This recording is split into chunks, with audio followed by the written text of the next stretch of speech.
Okay, so this is the progress report for 7 July 2026 for the TFM-FPGA project. So in the last meeting, I showed you that the software assisted configuration was working correctly. In this meeting, the thing that they will be discussing is the half skip case. So to the right, you can see that there's a diagram explaining how the delay laws are derived for the half skip case. It's basically the same thing as a normal case, but then you reflect the grid point over the back wall so that you can get the transmit delay loss. So in this case, in this particular diagram, there is an involvement of the wedge. This is an optional thing, and this isn't going to be what we will be using. Instead, we'll just have a no wedge scenario. Okay. So first thing that we did was creation of synthetic data. So since we did not have any real data, what we have done is that we took the original side drilled hole images for the aluminum block. So this was just generated using the normal direct mode, and then for each of these holes, or essentially the images for these holes, we computed the exact point where these holes are likely to be. So the points where we had the highest intensity. So the way we did this was, first we just visually figured out what's an approximate location of these holes, and then using an algorithm we found the point with the highest amplitude in the locality of our initial guess. And so that gives us these white crosses that you can see on the other image, and the heat map that you can see underneath that's basically the reconstruction with a very high resolution, so a very low pixel size of just 0.2 for the signal data that we will be creating using these point defects. So I'm going to emphasize this once again. These are point defects, as in they're not large. They're not large as the original holes, but rather they are very, very tiny points, just a pixel, which is going to reflect your echo, so which is going to reflect your ultrasound. Okay. So after getting these point defects, what we did was we added Gabor pulses wherever the time of flight was telling us to add it to. So let's say you have a transducer element K1 which is transmitting and K2 which is receiving.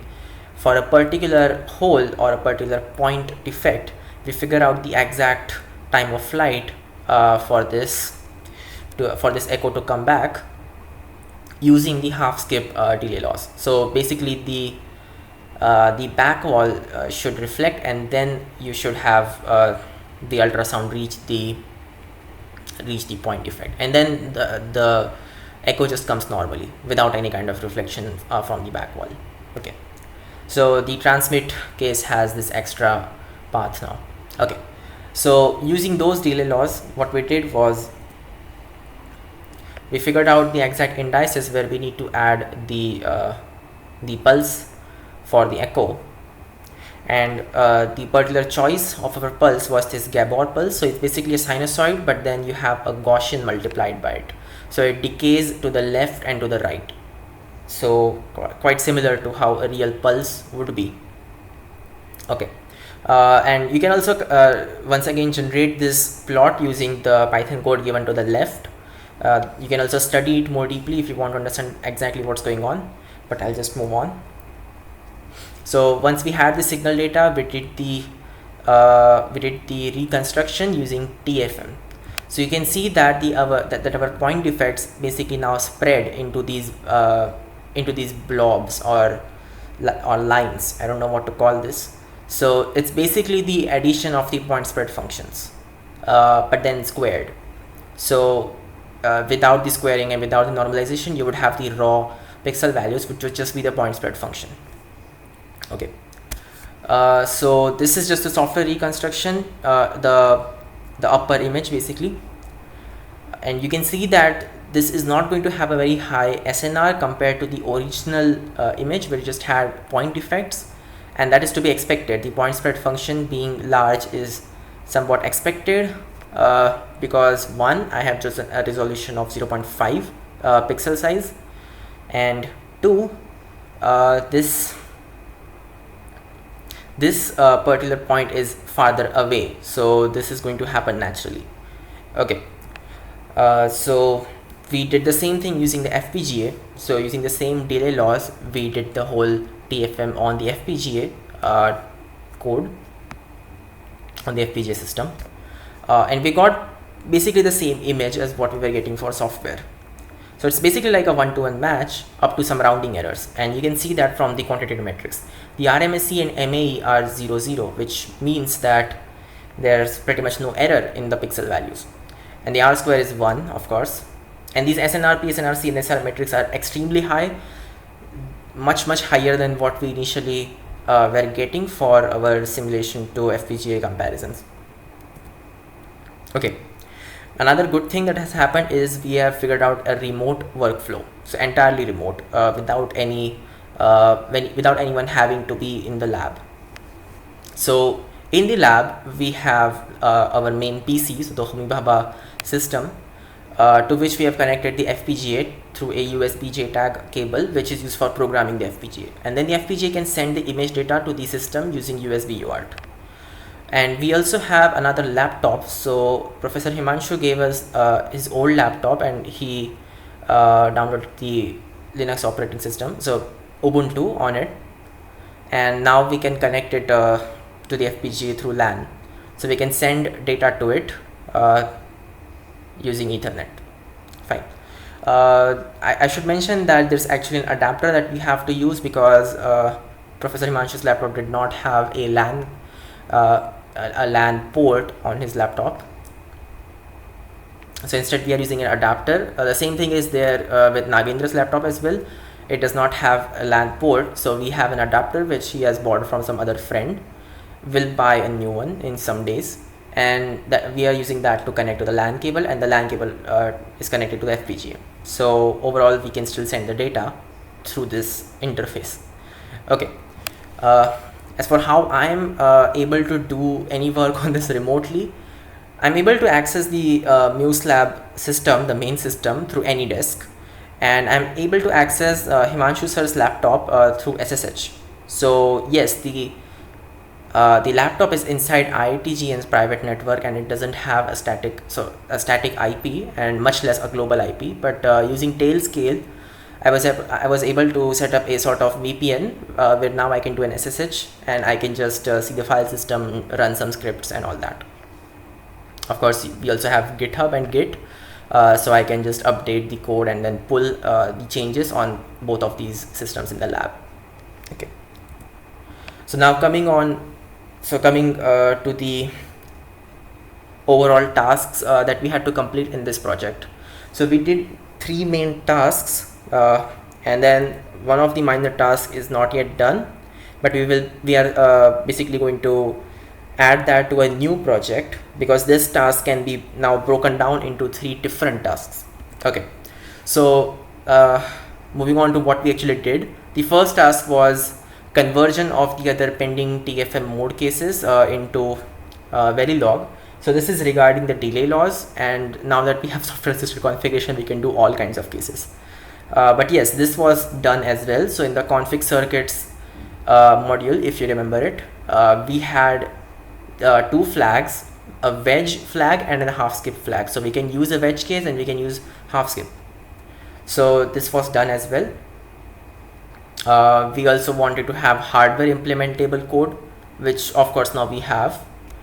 And we also wanted to do a comparative study between the code, so the MATLAB code that we originally had, and the system that will build, and also other TFM systems, other PAOT systems. So I didn't research a lot about PAOT systems, but then for TFM systems, it seems that our system, the one that we developed, is in theory very competitive. So of course it is receiving data, the signal data, not parallelly but rather in a serialized fashion over Ethernet, which is not ideal. Instead, we should be sending data over parallel channels, possibly using the high pin connector. So there is a part from TI which you can use for capturing full matrix capture data from transducer arrays, and then send that to the AC701 high pin connector, and then in the system itself. but this is a much further away goal, so not exactly our main focus right now, or in any case not the thing that we were assigned to do. We were assigned to make the core system, and the core system on Fabric is having very high frame rates. Okay. As for the MATLAB code, so begin process code, it is optimized. It is optimized for CPU mainly. So because he wrote the code in MATLAB, by default it cannot be as optimized as C code. So if you were to convert the same thing into C, which by the way is going to be much easier than converting it into RTL, then it's going to be optimized. It's going to be way faster than the MATLAB code. And further, if you convert it to a parallelized code, so use CUDA or some other thing, or do basically distributed processing or something like that, then yes, it would be much more optimized. So not quite as optimized as the FPGA, because the FPGA also gives us more advantages in terms of portability and in terms of low power consumption and higher efficiency, but it is nonetheless going to be optimized in terms of the frame rate. Okay. As for our competitors, so Gecko for example has a plane wave TFM mode, which is basically cheating because it's not full matrix capture. Similarly, I think all these other manufacturers also have a different mode, like compared to just normal TFM, they have a slightly altered variation which gives higher frame rate, but then may give slightly less SNR, PSNR. So we can also build such things, mainly the sparse array imaging and our PAUT modes through the TFM system that we have. Okay, so this will just require changes in software, so this won't be all that heavy. Okay, so the fourth task which was remaining was so first we were asked to convert the normal phased array delay loss into hardware, and then basically write synthesizable Verilog code for this. We were not told to write the PAUT system. So similar to how for TFM we have delay loss and then we have the actual system which does the total focusing method, we were not actually told to write the PAUT system, but I'm assuming that we would be doing that as well. So for this particular task, the first part, which is just having the delay loss in the FPGA, that we feel is a bit redundant now, because now we now know how to do software assisted configuration. So we can send the delay loss directly to the PC, sorry, to the FPGA, and it wouldn't have to do any computation on its own, right? So we can pre-compute the delay loss essentially. As for the actual processing, so that would have to be a different project because that isn't in the scope. So the system for TFM is different than the system for PAUT. We can use the TFM system for doing something similar to PAUT, where you would have groups firing and then the data immediately received from the fired group would be processed through the TFM system, but it is not going to be efficient. You would have all the parallel channels that the TFM system natively produces being underutilized. You would use only 1 or 2 channels from that. So we suggest that this should be a different project. Okay, in fact, we suggest a new project in itself. So this should have 3 things that we will do, and this is going to be mostly software side, other than the third point, which is somewhat on the FPGA.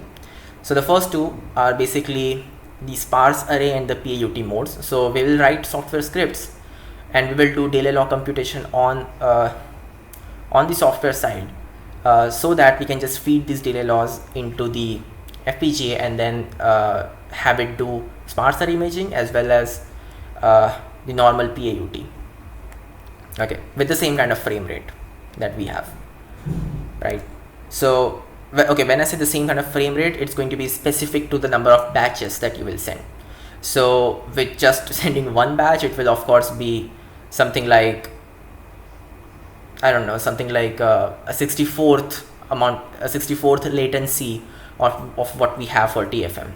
So basically 64 times the frame rate that we currently have for a 128 cross 128 grid. So of course for a higher grid you would have higher, so you would have lower frame rate, but with a 64 times multiplier, that's not going to be an issue.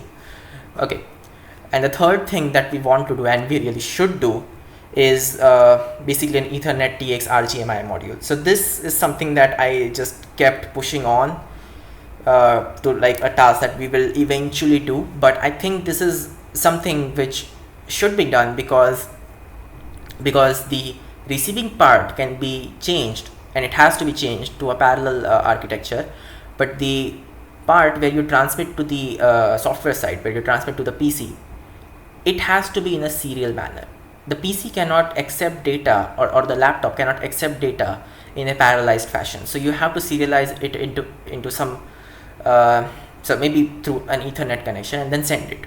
So similar to the Ethernet RX RGMI module that we wrote, we should write an Ethernet TX RGMI module, which will send the image data to the PC or the laptop or whatever is connected to it over the LAN.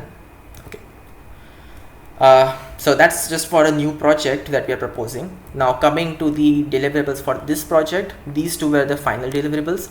First is the hardware or FPGA implementation for the delay loss, just the delay loss, not the TFM itself. So this is already done. Config circuits module was written way ago, so much before we actually got into optimization. And so what this is doing is creating the delay loss on the FPGA. Now we upgraded from this, mind I add, we upgraded to a software assisted workflow where we give the configuration part to software entirely. It computes the delay loss, and then we just push these delay laws into the FPGA, and then it uses that.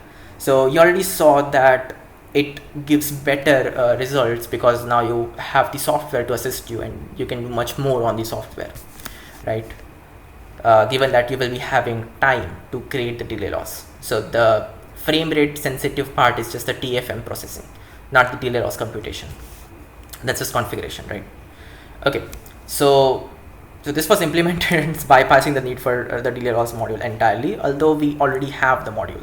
So you also have all three versions of the system: the one without DDR3 thing, so the one without DDR3, the one without software assisted configuration but with DDR3, and the one where you have software assisted configuration, DDR3, and some other optimizations that we did, like interleaving. Okay, the second point is the TFM system has to be done on the FPGA. So once again, this is done, and it's done really well because we did very heavy optimizations on this, like pipelining, parallelism, streaming, and so on. So initially the task wasn't to get a very high frame rate, it was just to get this thing working. But since we saw that there is a gap that we can fill, we actually did way more optimization, and now we can get 30 FPS, 60 FPS. Yeah, so we can actually get 60 FPS if we use the actual 200 megahertz differential clock rather than the 100 megahertz sort of nerfed clock that we are using. So we were using the 100 megahertz clock because we were facing constant issues with worse negative slack and all these things. So if we do a bit more optimization in the RTL, we can reach twice the frame rate just like that without even changing the architecture. But yes, the main thing is that we have done very heavy optimizations, and so we have sort of overdid what the initial scope was. Okay, so moving on to the result. So the result of this project, first it was just funds. So it was decided that Sonic will fund new slab with rupees 22,50,000 for the code conversion, and we have done a bit more than that. And the second thing is, so it was just recently discussed, publications. So it was agreed that me and my team members who were actively working on this system, we would be allowed to write a research paper detailing the system and its advantages over the traditional TFM architecture. So we will not be disclosing any code, so no Verilog code will be disclosed, but we will be detailing the system, so its designs and what the main idea is basically. Okay, and an extra thing that I want to do is create video explainers. So since I will not be working on this after some while, I want students from Muse Lab to be able to handle the system, mainly Nagendra and then whoever comes after him. So what I want to do is create a series of video explainers through which people can sort of get a better idea of what's going on this system, right? So once again, the code base will not be disclosed for this, and these videos are going to be on YouTube. They can be unlisted if you want. The reason is that I'm running out of storage on my laptop, so yeah, and also I don't want to load all these things in GitHub, because then that's going to be like a lot of storage, and I don't think GitHub likes files higher than 100 megabytes. Okay. And we definitely don't want GitHub large file system costs. So okay, so I'll just be basically putting these things to YouTube and adding the links for these videos on the GitHub repository, so anybody can go to these video explainers and then educate themselves on the system in particular. Okay, so that's it. Any questions?